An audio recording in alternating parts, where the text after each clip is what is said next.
At the time when Amraphel was king of Shinar, Arioch king of Elasar, Chedorlaomer king of Elam, and Tidal king of Goyim, these kings went to war against Bera king of Sodom, Birsha king of Gomorrah, Shinab king of Admah, Shemaber king of Zeboim, and the king of Bela, that is, Zoar. All these latter kings joined forces in the valley of Siddim, that is, the Dead Sea Valley.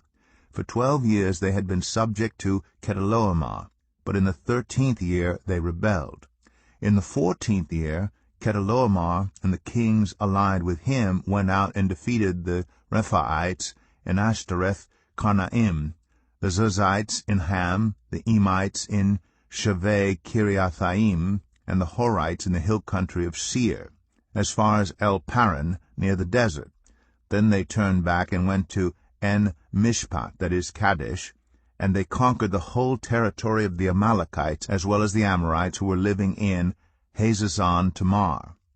Then the king of Sodom, the king of Gomorrah, the king of Admah, the king of Zeboim, and the king of Bela, that is, Zoar, marched out and drew up their battle lines in the valley of Siddim against Chedorlaomer, king of Elam, Tidal, king of Goyim, Amraphel, king of Shinar, and Arioch, king of Elasar, 4 kings against 5.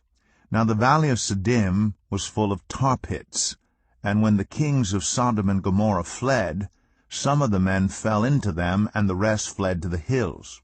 The 4 kings seized all the goods of Sodom and Gomorrah and all their food. Then they went away. They also carried off Abram's nephew Lot and his possessions, since he was living in Sodom. A man who had escaped came and reported this to Abram the Hebrew. Now Abram was living near the great trees of Mamre, the Amorite, a brother of Eshcol, and Aner, all of whom were allied with Abram. When Abram heard that his relative had been taken captive, he called out the 318 trained men born in his household and went in pursuit as far as Dan.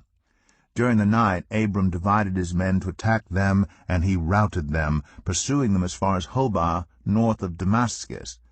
He recovered all the goods and brought back his relative Lot and his possessions, together with the women and the other people. After Abram returned from defeating Chedorlaomer and the kings allied with him, the king of Sodom came out to meet him in the valley of Shaveh, that is, the king's valley.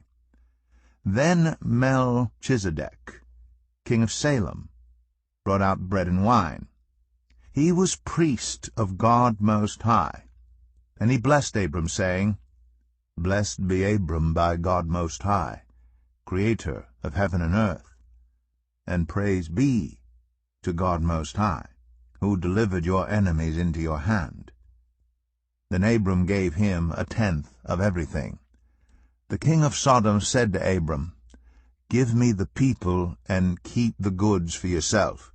But Abram said to the king of Sodom, with raised hand, I have sworn an oath to the Lord, God Most High, Creator of heaven and earth, that I will accept nothing belonging to you, not even a thread or the strap of a sandal, so that you will never be able to say, I made Abram rich. I will accept nothing but what my men have eaten, and the share that belongs to the men who went with me, to Aner, Eshcol, and Mamre. Let them have their share. Genesis 15.